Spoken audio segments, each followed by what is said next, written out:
안녕하세요. 대기업에서 항공산업을 담당하고 있는 담당 멘토 김기동입니다. 자, 오늘은 아시아나 IDT 저와 함께 자세하게 살펴보는 시간 가져보도록 할 텐데요. 아시아나 IDT 같은 경우에는 앞서도 저희가 주가의 상승들을 본다고 한다면 합병에 관한 이슈들로 주가가 이렇게 급상승하는 모습들을 많이 보여줬습니다. 따라서 저희가 추가적으로 아시아나의 상승을 지켜보기 위해서는 합병에 대한 현황과 전망에 대해서 아는 것이 굉장히 중요하다고 설명을 드릴 수가 있겠는데요. 따라서 제가 이번 시간에는 합병에 관련된 내용, 에어 인천과 MOU라던가 아니면 유럽과 이제 미국의 최종 합병 승인에 대한 내용들 자세하게 살펴보는 시간 가져보도록 하겠습니다. 그리고 마지막으로 아시아나의 차트를 저와 함께 분석을 해보도록 할 텐데, 아시아나 같은 경우에는 차트를 좀 소폭 크게 본다고 하면요, 이렇게 좀 저점을 높여주고 있는 모습을 보여줬습니다. 그렇기 때문에 저희가 이 부분대에서 어떠한 대응 전략을 짤 수 있을지, 그리고 어떠한 부분들 지켜볼 수 있을지까지 제가 여러분들에게 자세하게 설명해 드릴 테니까요. 영상 시청해 주시기 전에 구독과 좋아요 한 번씩만 눌러주시기를 부탁드리도록 하겠습니다. 일단 저희가 유럽 합병 승인을 위해서 아시아나항 매각에 대한 내용들을 좀 자세하게 살펴보도록 할 거고요. 그 이후에 제가 총 4가지를 좀 자세하게 설명드리도록 하겠습니다. 첫 번째, 대한항공 같은 경우에는 이렇게 공시를 냈었죠. 공시에 대한 내용 저와 함께 간단하게 살펴보면 유럽으로부터 최종 승인을 받기 위해서 아시아나항 매각 거래를 절차를 진행 중에 있다고 볼 수 있겠습니다. 그 중에서 에어 인천을 우선 협상자로 선정을 하고요. 이 화물 매각 관련 필요한 사항 등을 규제하기 위해서 이 MOU를 체결했다라고 볼 수 있겠습니다. 이 우선 협상권 살펴보면 24년 7월 15일까지 이 우선 협상 기간이고요. 에어 인천 그리고 대한항공 간의 합의하에 7월 31일까지도 연장이 가능하다라고 볼 수 있겠습니다. 하지만 저희가 여기서 주의해야 할 점이 있습니다. 바로 이 MOU를 체결했다고 해서 이게 확정이 난 게 아니라는 부분 좀 염두에 두시면 좋을 것 같아서 여기에 대한 내용 좀 자세하게 설명드리도록 하겠습니다. 일단 우선 협상자 같은 경우에는요, 일단 참여 회사 중에, 입찰 참여 회사 중에 가장 좋은 조건을 제시한 회사다라고 볼 수 있겠고요. 보통 이렇게 우선 협상자가 대상이 되면은 일정 기간 동안 이렇게 우선적으로 협상에 임할 수 있는 권리를 준다라고 볼 수 있겠습니다. 다만 이 MOU에 대해서는 저희가 좀 신경 써야 될 포인트가 있는데요. 바로 MOU는 일정 기간 동안 우선 협상권을 부여를 하고 배타적인 협상을 한다는 이 거래 당사자 간의 약속입니다. 따라서 양의 각서가 본 계약서의 내용이 되는 것은 아니다라고 볼 수 있겠고요. 그렇기 때문에 내용을 파기할 수도 있다는 부분은 소폭 염두에 두시면 좋을 것 같습니다. 여기에 대해서 제가 좀 추가적으로 궁금한 게 있어서 대한항공 IR팀에 좀 전화를 해본 모습들도 있었는데 여기에 대한 내용을 제가 기사와 함께 좀 설명해 드리도록 하겠습니다. 이 기사의 내용들을 좀 보면은 에어 인천이 이 지분 기준으로 약 5천억 원, 이렇게 부채 포함 전체 기준으로 약 1조 원에 달한다라고 이렇게 좀 기사가 나왔는데 여기에 대해서 좀 확실한지 직접 전화를 해서 물어보니까 대한항공 측에서는요, 바로 에어 인천에서 제시한 금액은 있지만 확정된 것이 아니라서 말해줄 수가 없다는 답변을 받았습니다.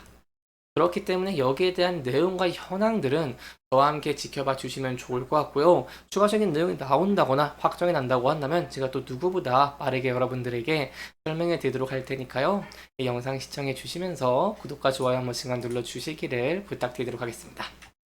그렇다면 저희가 또 어떠한 부분들을 봐야 될까요? 일단 유럽에 대해서 저희가 좀 간단하게 살펴보면은 이 유럽 당국 같은 경우에는요, 승인이 조건부 승인입니다. 그렇기 때문에 이제 최종으로 화물을 매각을 하고 이렇게 최종 승인을 받아야 되는데 여기에 대해서 제가 언제쯤 예상하냐고 직접 전화해서 물어보니까 에어 인천의 아시아나 화물 매각건이 어느 정도 성사가 되면 EU에서 최종적으로 승인을 해줄 상황이다라고 대한항공 측에서 밝힌 바가 있고요. 빠르면 10월 그리고 늦으면 11월이 되지 않을까라고 예상을 하고 있다고 합니다. 따라서 여기에 대한 현황들도 저와 함께 지켜봐 주시면 정말 감사할 것 같습니다. 마지막으로 제가 좀 설명을 드릴 부분이 바로 미국인데요. 미국 같은 경우에는 소폭 까다롭다고 볼 수 있겠죠. 왜냐면 미국은 합병을 승인하지 않는 게 아니라 여기서 소송을 겁니다. 그렇기 때문에 이 소송을 건지 않다고 한다면은 합병에 대해서 좀 승인이 됐다라고 암묵적으로 보는 입장인데, 그렇다면 이 합병 승인에 대한 전망은 어떨까요?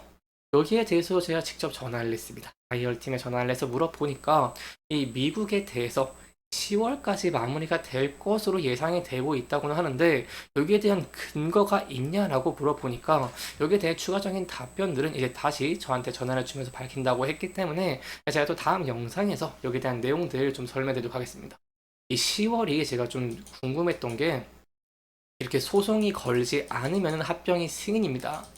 그런데 이 10월 아니라 11월에 소송을 걸어도 이 합병이 승인이 아니기 때문에 여기에 대한 내용들은 좀 함께 지켜봐 주시면 정말 감사할 것 같습니다. 여기까지 저희가 앞으로 아시아나 IDT의 주가 상승 동력을 위해 필요한 대한항공의 합병에 대한 내용들 좀 자세하게 살펴보면서 진행을 했고요. 마지막으로 차트적인 부분 간단하게 살펴보도록 하겠습니다. 차트를 보시면은 저희가 좀 지켜봐야 될 포인트가 있습니다. 이 부분대에서 지켜봐야 되는 포인트가, 저희가 이렇게 저점을 좀 함께 이어본다고 하면요, 여기 추세선이 있습니다. 그래서 이 추세선 부근에서 지지를 받고 반등을 할 수 있을지 여부를 함께 지켜보시는 게 중요할 것 같고요. 만약 이 부근대를 이탈하고 하락을 하게 된다고 한다면 저희가 지켜볼 포인트가, 차트를 조금만 크게 보겠습니다.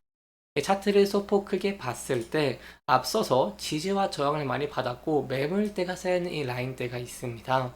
따라서 저희가 지켜볼 포인트가 이 부근대에서 지지를 받을 수 있을지에 대한 여부다라고 좀 설명을 드릴 수가 있겠고요.